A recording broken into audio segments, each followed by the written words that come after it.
Salut à tous. Alors la vidéo que je fais aujourd'hui, on va bosser sur cette Hyundai Kona. Donc c'est un véhicule que je viens de rentrer, c'est un pote à moi. Là-dessus, on va faire un entretien. Donc ça comprend la vidange avec le filtre à huile. Le filtre à air, on va juste le sortir pour le souffler. Le filtre d'habitacle, ben on m'a pas demandé de le remplacer, mais je vais quand même vous montrer où c'est qu'il se trouve. Filtre à essence, ben, comme bon nombre de voitures actuelles, il n'y en a plus. Il y a bien une crépine intégrée à la pompe, mais bon, techniquement, on n'y touche pas. Et accessoirement, on verra aussi comment remettre l'ordinateur de bord à zéro, histoire qu'on n'ait plus le petit message chaque fois qu'on met la voiture en route. Alors, je ne sais pas du tout comment c'est fait. C'est la première fois que je vois la voiture. Donc, on va découvrir ça ensemble. Je ne sais pas si ça sera facile ou pas. Ça sera surprise. Bon ben, j'avance la voiture, je la lève et puis on va déjà commencer par le dessous. C'est parti.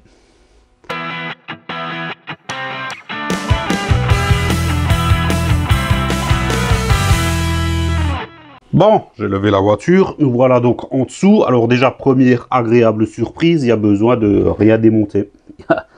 Une trappe ici. Alors franchement, honnêtement, je ne sais pas si c'est fermé. S'il manque peut-être un petit cache qui se déclipse, qui a d'origine qu'il aurait perdu, ou si c'est ouvert comme ça d'origine. Mais bon, là, on a accès à la vis de vidange, qui est un boulon, enfin une vis 6 pans normale, donc pas besoin d'outillage spécifique. Le filtre à huile est juste à côté.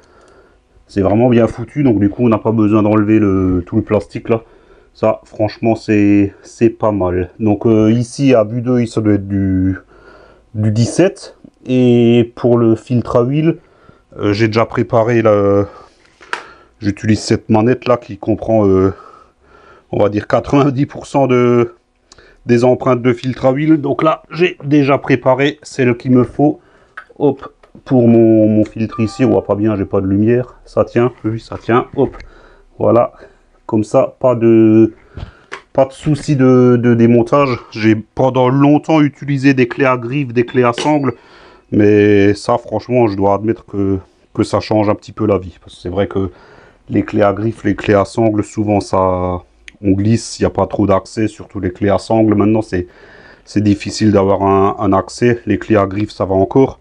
Mais là, ce coffret, franchement, il est génial. Donc, si ça vous intéresse, hein, vous pouvez l'acheter. Je ne sais même pas si j'ai le lien en outillage, mais bon, dans tous les cas, vous le trouverez. Celui-là, il vient de chez moonoutillage.com. Donc je le rappelle, qui est partenaire de la chaîne.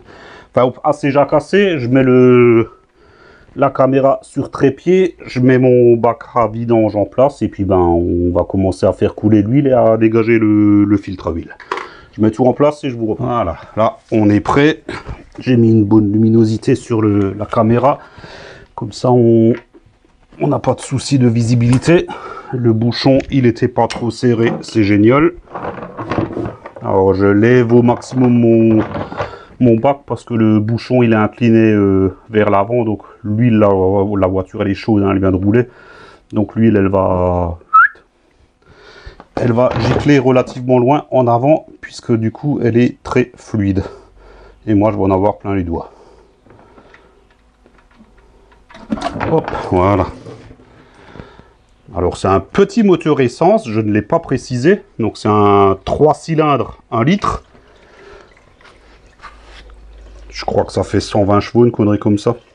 Alors moi je suis pas partisan de ce genre de moteur, mais alors pas du tout. Le downsizing là, franchement c'est pas mon truc. Hein. Moi un moteur de 1 litre qui sort 120 chevaux là, pour moi c'est juste pas normal. C'est comme des moteurs de 1 litre 6 qui sortent 200 chevaux. Je suis pas persuadé que ça tienne dans le temps. Ça, c'est mon point de vue et ça n'engage que moi. Donc, je reviens à ce que je voulais dire. Comme c'est un petit moteur, ben forcément, il y a très peu d'huile dedans. Je me suis un petit peu renseigné. Visiblement, ça serait moins de 4 litres. Hein. Et pendant que ça coule, je vais déjà débloquer le filtre à huile. Oups, j'ai ripé.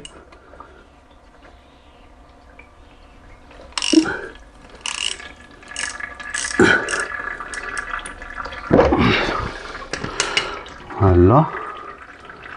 Prends-moi ma cloche. Comme ça, je la range tout de suite.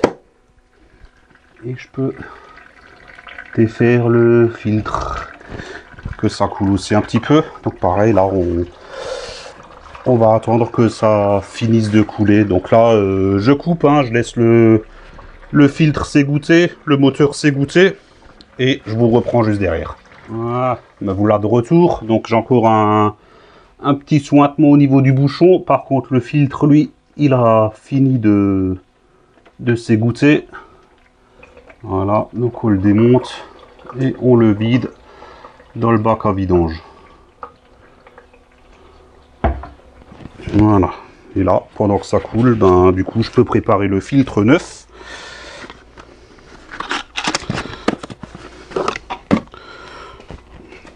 Voilà, un filtre neuf, je prends, je sais c'est de l'huile sale, mais bon, voilà. Ça lubrifie, c'est l'essentiel. Normalement, elle est filtrée par le... Et vous avez vu le fait de retirer le filtre à huile, comme d'un coup, ça recoule un petit peu plus fort. Par contre, au niveau du filtre à huile, déjà, là, ça ne coule plus. Donc, je peux mettre le nouveau en place. Voilà. Et un filtre à huile, je le rappelle, c'est un serrage à la main. Parce que ces petites cloches là que je vous ai montrées, c'est uniquement pour déposer le filtre à huile, hein. Ne vous en servez surtout pas pour le serrer, parce que du coup vous n'avez aucune notion de la force que vous appliquez et votre filtre sera serré beaucoup trop fort. Là mon filtre neuf est en place, ben ça continue à sointer, hein, donc je vais vous épargner cette attente, je coupe et je vous reprends quand c'est fini. À tout de suite. Voilà de retour. Donc là, il me reste un petit goutte à goutte. Donc c'est bon. Au niveau du joint, je ne sais pas si on voit là, c'est un joint en cuivre plat. Donc ça, je l'ai répété 1000 fois. C'est inutile de les remplacer. Si vous en avez un, faites-le. Mais bon, c'est des joints, vous pouvez les utiliser 100 fois d'affilée. Ça restera étanche. Donc, inutile de remplacer ça. Et on referme. Un bouchon de vidange, hein, donc un serrage modéré, tout simplement. Et là, on a fini en dessous. Donc, je nettoie un petit peu mon bordel. Voilà. Je vais mettre un coup de propre. Bah, il n'y a même pas besoin. J'ai rien salopé. Ça, c'est rare pour le souligner.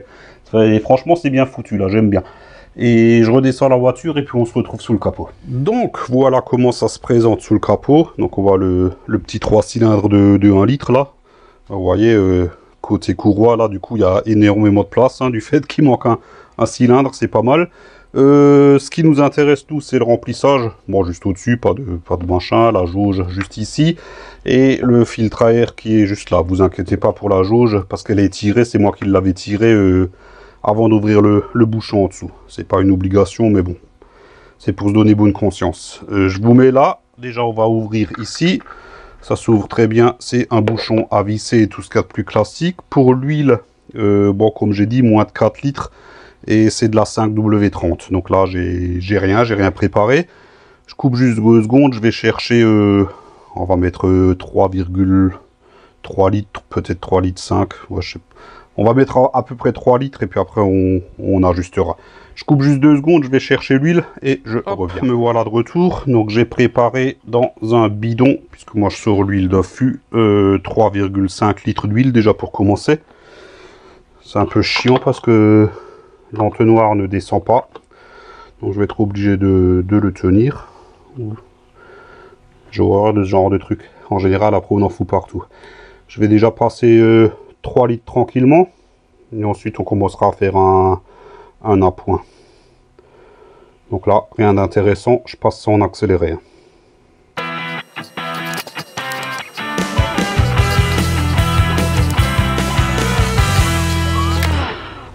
Voilà. Oups, putain, j'ai eu peur. Donc là, j'ai passé 3 litres exactement. Donc là, on va déjà commencer par faire une prise de niveau pour voir. Je mets ça de côté. Hop.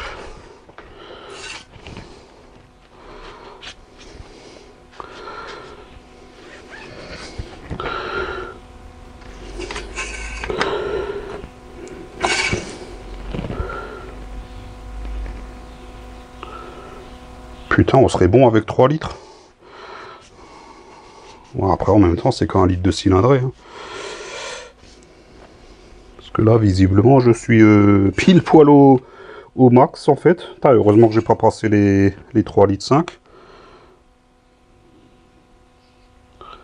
Ah, c'est ça. Hein. Bon, on verra après. Bon, de toute façon, je vais déjà la mettre en route, histoire que le filtre se remplisse. Bon, vous avez vu, c'est un tout petit filtre, hein, donc il n'y a pas grand-chose dedans. Mais bon, c'est toujours ça, il faut le faire, donc on le fait pour faire bien. Le bouchon, on le remet. Ah bah tiens, il y a même des crans sur le bouchon pour pas qu'on le serre comme un gouret. Elle réserve vraiment de bonnes surprises, cette bagnole. Comme ça, on peut le mettre bien comme il faut, bien droit, dans le bon sens. Ouais, je coupe juste 2 secondes. Là, rien d'intéressant. Je vais mettre en route, je vais laisser tourner 2 minutes. Et je vous reprends derrière, on va s'occuper du filtre à air. Je laisse pas la caméra ici, sinon elle va se péter la gueule. Je vous reprends dans 2 minutes. Bon, j'ai fait tourner 2 minutes, donc le filtre devrait être rempli, pas de souci. Pour l'instant, je contrôle pas, puisque voilà, faut attendre que l'huile retombe. Donc du coup, on va s'attaquer au filtre à air. Alors là, franchement, encore une fois, rien de sourcier, c'est juste des clips. Il y en a un ici que je vois, un ici, et à l'opposé, c'est des ergots à emmancher dans des trous. Donc en fait, voilà. Putain, moi j'adore quand c'est comme ça. Hein. On a beau dire les voitures coréennes, mais à bricoler pour l'instant, moi j'ai rien à redire. Hein. Ouais, si j'ai déjà un truc à redire. Ah, quoique. En fait, on peut pas lever entièrement la boîte à air. Bon, du coup, ça sert à rien que je vous laisse là. Je vous prends avec moi. Mais, hop, vous voyez, on a suffisamment de place pour retirer le filtre sans rien débrancher. Voilà. Donc, pas obligé de déboîter une durite ou quoi que ce soit. Le filtre, ouais, franchement, il est relativement propre. Donc, comme il n'était pas prévu de le remplacer, on va juste le souffler. Bien sûr, on jette un œil dans la boîte à air. Comme vous pouvez le voir ici, elle est très très propre. Donc, je coupe juste 2 secondes. Je vais souffler ça vite fait et je vous reprends. Ah tiens, hop, je vous remets là. Voilà. Hop, me voilà de retour. Donc, j'ai soufflé mon filtre à air. Franchement, bon, il est un petit peu taché, mais pour être honnête, ben, j'ai même pas de poussière qui a volé. Et il est parfaitement réutilisable. Donc on le glisse juste dedans pour emboîter la boîte à air. Bah, c'est pareil, on glisse les petites languettes dans les ergots, on descend et on verrouille. Putain, franchement c'est génial quoi. Et du coup, il y a quelques minutes qui sont passées. Donc hop, on retourne de ce côté. Un petit demi-tour vite fait, bien fait. On va voir le niveau d'huile. Là, elle a largement eu le temps de descendre. Et là, ah ouais, là du coup, il en manque un petit peu. Je sais pas qu'on... Est-ce qu'on le voit? Je suis à 1 cm du max. Donc je vais en rajouter un petit peu. Je sais pas ce que ça représente dans ce moteur. Faut que je fasse attention. Ça doit pas représenter grand chose. Hein. Allez hop, moi je suis un fou, je verse comme ça.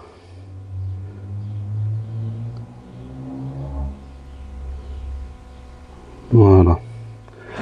Je vais y aller par lichette pour ajuster ça.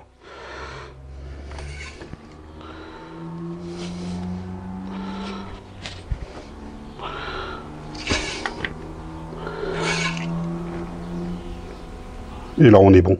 Nickel. Je suis 2 mm en dessous du maxi. Je sais pas qu'on le voit. Ça brille. Je suis juste... Ouais, je suis 2 mm en dessous. Je vais faire une deuxième prise pour être sûr.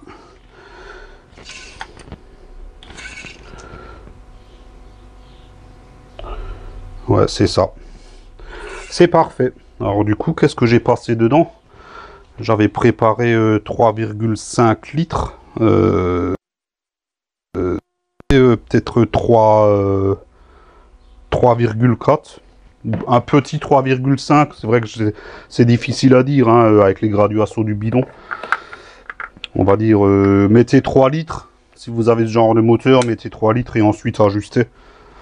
Comme ça, pas de risque d'être au-dessus. Je rappelle que c'est jamais bon d'être au-dessus. Je pense que vous le savez tous. Surtout quand vous avez un moteur turbo.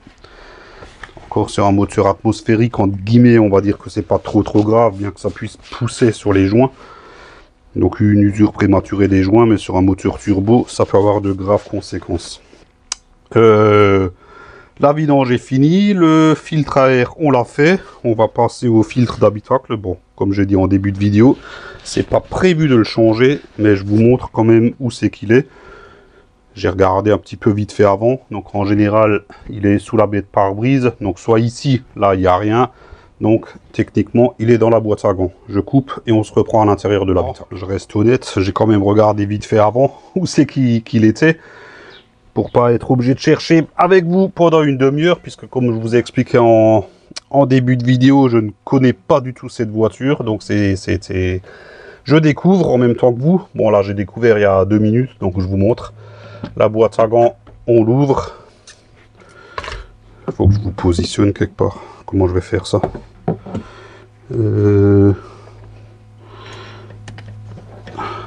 Là, comme ça c'est pas mal. Voilà, et on va essayer de pas trop bouger. Il y a ici un petit ergot. Bon, vous le voyez pas, mais il y a le même à l'opposé. En fait, il suffit juste, franchement, c'est vraiment super bien foutu. Un quart de tour et l'ergot il sort. Je fais pareil de l'autre côté. Je vais quand même essayer de vous montrer.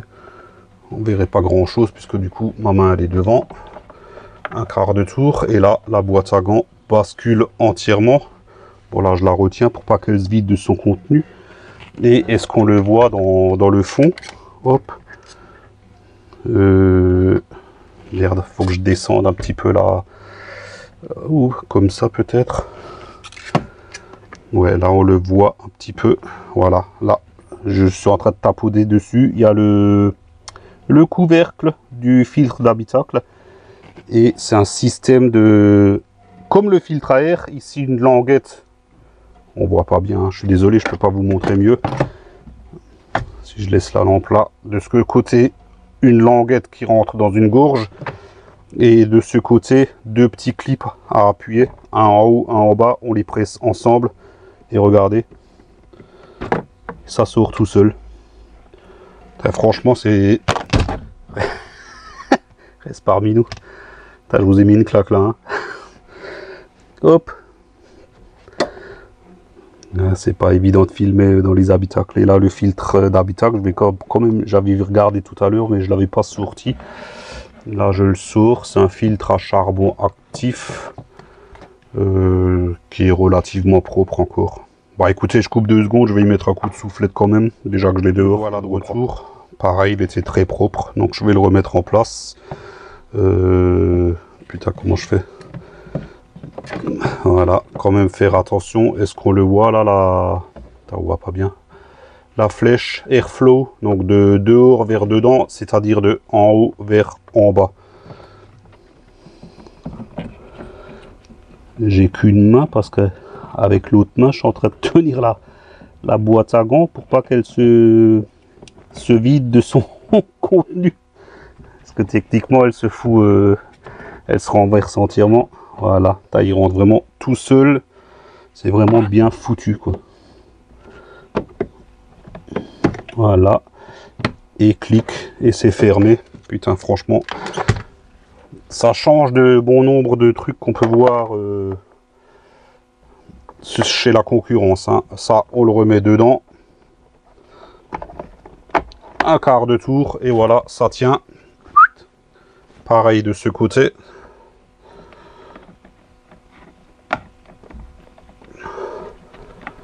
Allez.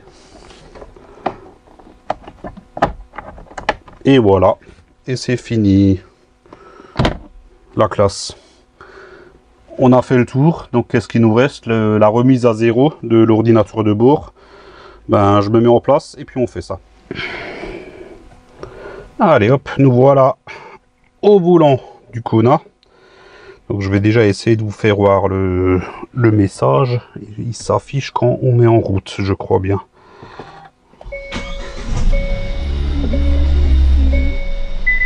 Voilà, entretien requis, moins 18 jours. Ça veut dire qu'on a dépassé de 18 jours tout simplement. Hein. Donc là, je coupe le moteur. Je vous laisse ici 2 secondes. Comment je vais faire? Déjà, on va remettre le contact. Voilà. Contact, il est mis. Et puis, je vous montre ici, on va se servir de 3 boutons. On a ici le bouton du haut, donc c'est pour naviguer dans les menus. Je vais vous montrer. Donc, quand on appuie dessus, hop, voilà, on navigue dans les menus. Vous voyez en haut le carré se déplacer. Il y a 4 sections différentes. Donc, nous, ce qui nous intéresse, c'est la 4e, les réglages. Ensuite, on a le bouton ici, donc vers le bas, vers le haut. Voilà, donc là, je reviens ici. Merde, ça s'efface au bout d'un moment. Voilà, donc là, on descend jusqu'à temps qu'on arrive sur le section intervalle entretien. Ensuite, il faudra que je le refasse parce que ça c'est nouveau effacé, il faut être très rapide. Il y a le bouton OK. Donc voilà, on se sert juste de ces 3 boutons. Je vous les ai montrés là, maintenant je vous les montrerai plus, je vous le dirai. Donc le bouton des menus, pour choisir le menu, les flèches pour se promener dans le menu et OK pour valider. Je prends, ah bah c'est bon, ça est là. Donc intervalle entretien, je fais OK. Donc là, il affiche ce qui reste et là j'appuie sur OK et je reste. Merde, pas assez rapide. J'appuie sur OK et je reste appuyé. Ah, je crois que ça marche pas parce que j'ai le capot d'ouvert. Ouais, il est en train de me montrer le capot qui clignote là. Ça se trouve, ça ne fonctionne pas. Zut! Bah, je coupe 2 secondes, je vais fermer le capot. Donc, je vous remets ici. Mon capot est fermé. Je ferme ma porte. Voilà. Et là, du coup, intervalle entretien, je rappuie sur OK, j'appuie et je reste appuyé. Là, je ne lâche surtout pas. Initialiser l'heure et la distance. Donc, je valide avec OK. Et prochaine vidange dans 1 an ou 15 000 km. C'est réinitialisé. Mais bon, vous avez vu, je me suis fait avoir. C'est quand même bon à savoir qu'il faut avoir tous les ouvrants fermés. Là, je me suis fait avoir. Donc, je quitte ce menu-là. Comment on fait? Voilà. Du coup, je remets ma voiture. Je coupe le contact. Comme si je sortais. Voilà. Et je remets en route pour voir. Logiquement, le message ne devrait plus s'afficher. Voilà, donc là, il n'y a plus le message, donc le compteur est bien réinitialisé, et du coup on peut vérifier en allant dans notre menu, intervalle entretien, OK, donc ouais, il y reste bien 15 365 jours. C'était très facile. Allez hop, on se retrouve pour le débriefing. Bon bah ça y est, notre entretien est fini. Donc qu'est-ce qu'on peut dire, hormis le fait que c'est d'une facilité déconcertante. Tout est accessible, tout est facile. Je n'ai eu besoin d'aucun outil, ni pour le filtre à air, ni pour le filtre d'habitacle. Une clé de 17 pour le bouchon de vidange, une clé pour le filtre à huile.